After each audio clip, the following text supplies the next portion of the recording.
मैं आपको जो सबसे मेन मुद्दा जो मैं डिस्कस करना चाह रही थी आज वो ये है कि सबसे पहला मैंने ही ये बात उठाया था कि जो फिजिकली डिसेबल्ड जो है, सबसे पहले कि जो वीकर सेक्शन में आते हैं यानी फिजिकली डिसेबल्ड में है, जो विजुअली हैंडीकैप्ड है, चाहे किसी भी तरीके से वो फिजिकल तरीके से सक्षम नहीं है, उनका सिलेक्शन जो हुआ है एक सेंटर से और लगातार रोल नंबर में, हमने उसी समय उठाया था कि ठीक है इनके साथ हमारी सहानुभूति है, लेकिन सहानुभूति होने के बावजूद ये ऐसा नहीं कर सकते हैं किसी और सही में जो रिक्वायर्ड है जिनको सीट, उनका सीट ये खा रहे हैं। बेटा मैं स्क्राइब बच्चों को प्रोवाइड करवा देती थी अपने ही स्टूडेंट से कि चलो हेल्प कर दो, पुण्य का काम है, हेल्प कर दो। लेकिन कई बार बच्चे आके वापस कहते थे कि मैम स्क्राइब बन के तो गए थे लेकिन पूरा पेपर उसने हमसे ही सॉल्व कराया। फिर उसके बाद कई ऐसे विजुअली हैंडीकैप लोग आते थे जो वीएच कैटेगरी के हैं कि मैम कोई बढ़िया सा हमें स्क्राइब दीजिएगा। मैंने कहा बढ़िया हो चाहे भाई पढ़ना लिखना आता है, तुम जो बोलोगे मार्क करके आ जाएंगे। नहीं मैम, हमें ऐसा चाहिए जो क्वेश्चन ठीक से कर पाए। 50,000 दे देंगे मैम, अगर बहुत बढ़िया आप स्क्राइब दीजिएगा तो वो 1 लाख भी ले ले। मुझे बड़ा आश्चर्य हुआ कि 50,000, 20,000, 30,000, 1 लाख।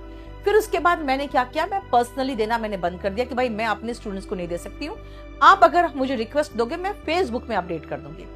अब फेसबुक में अपडेट करना शुरू किया तो वहां पे आपस में बार्गेनिंग शुरू हो जाती थी इनकी।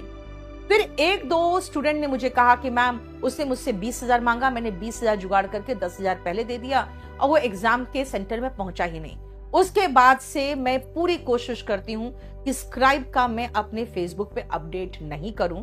इसमें भी मेरे कोई कितने स्टाफ ने और कुछ लोगों ने कहा कि मैम थोड़ी सी हार्टलेस हो गई है। पहले ये विजुअली हैंडीकैप को कितना हेल्प करती थी। मैंने कहा भाई मैं फ्री का कोचिंग दे सकती हूँ, फ्री का स्टडी मटेरियल, फ्री का सब कुछ दे सकती हूँ, लेकिन मैं अपने पास से स्क्राइब नहीं दे सकती हूँ क्योंकि ये स्क्राइब लेके स्क्राइब का काम करवाने नहीं जाते हैं, बल्कि ये क्वेश्चन पेपर सॉल्व करवाने जाते हैं। आपको पता होगा 2016 में एक रूबी राय नाम की लड़की बिहार में टॉप कर गई थी और जब उसके पास पूरी मीडिया पहुंची कि भाई आप बिहार बोर्ड के टॉपर हो, तो जब उसने पूछा गया कि आप कौन सा सब्जेक्ट आपका, तो पॉलिटिकल साइंस के बदले में प्रोडिगल साइंस बोली। जैसे वो प्रोडिगल साइंस बोली वैसे ही मीडिया वालों ने पकड़ लिया कि भाई ये तो फर्जी कैंडिडेट है।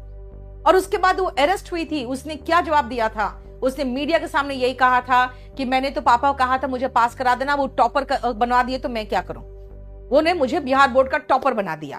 फिर उसके बाद जब वो पकड़ी गई तो 4-5 कैंडिडेट्स और पकड़े गए थे। बेटा ये सब कोई प्रॉपरली उस समय आपको पता ही है कि 16 साल वगैरह